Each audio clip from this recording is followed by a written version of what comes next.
बातमी आहे महायुती संदर्भात। महायुती काँग्रेसला आता आसमान दाखवणार आहे। महायुती राज्यसभेच्या 6ही जागा लढणार आहे। भाजपच्या सुकाणू समितीची बैठक झालेली आहे आणि या बैठकीत महायुतीची राज्यसभेसाठीची रणनीती ठरलेली आहे।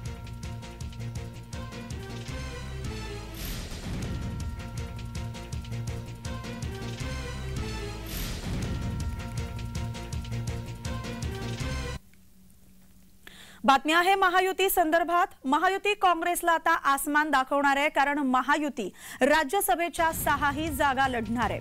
भाजपच्या सुकाणू समितीची बैठक झालेली आहे। या बैठकीत राज्यसभेसाठी महायुतीची रणनीती ठरलेली आहे।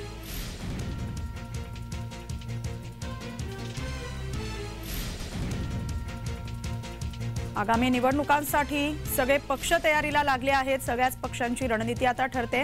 अशातच आता महायुती काँग्रेसला आसमान दाखवणार आहे, कारण भाजपच्या सुकाणू समितीची बैठक झालेली आहे आणि या बैठकीत आगामी निवडणुकांसंदर्भात महायुतीची रणनीती ठरलेली आहे।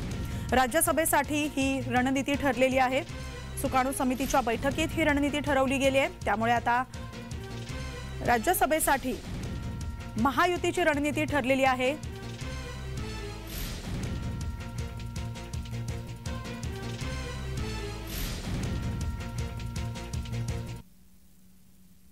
आमचे प्रतिनिधी मनोज दयाळकर आपल्या सोबत जोडले गेले आहेत। मनोज, महायुती संदर्भात महत्त्वाची बातमी आहे। राज्यसभेच्या 6ही जागा लढवणार असल्याचं समजते, काय अधिकची सांगाल माहिती? नक्कीच मेला आपण तर राज्यसभेच्या निवडणुकीच्या फॉर्म भरण्यासाठी अवघे 3 दिवस राहिले आहेत आणि त्या अनुषंगाने भाजप पक्षाने कोर कमिटीची बैठक बोलवलेली आहे। ही बैठक उपमुख्यमंत्री देवेंद्र फडणवीस यांच्या उपस्थितीत होणार असून देवेंद्र फडणवीस यांच्या मेघदूत बंगल्यावरती ही बैठक होत आहे। या बैठकीला भाजप प्रदेशाध्यक्ष चंद्रशेखर बावनकुळे तसेच मुंबई अध्यक्ष आशिष शेलार तसेच चंद्रकांत दादा पाटील तसेच सुधीर मुनगंटीवार हे बैठकीसाठी पोहोचलेले आहेत आणि आपण मिळतात आताच काही थोड्या वेळापूर्वी बैठकीला सुरुवात देखील झालेली आहे आणि राज्यसभेच्या 6 जागा आहेत आणि त्यामध्ये आपण मिळत तर 6ही जागा निवडणुकीसाठी भाजप ही तयारी करत आहे आणि यासाठी आपण मिळत तर भाजपकडनं बैठक ही बोलवण्यात आलेली आहे आणि आपण मिळत तर भाजप कशा प्रकारे रणनीती यामध्ये आखणार आहे तसंच कशा प्रकारे तयारी करण्यात या बैठकीमध्ये मनोज, या संदर्भात तुमच्याकडून आम्ही जाणून घेत राहू। तुर्तास धन्यवाद तुम्ही दिलेल्या माहितीसाठी। तर महायुतीची राज्यसभेसाठीची रणनीती ठरलेली आहे। महायुती आता काँग्रेसला आसमान दाखवणार आहे।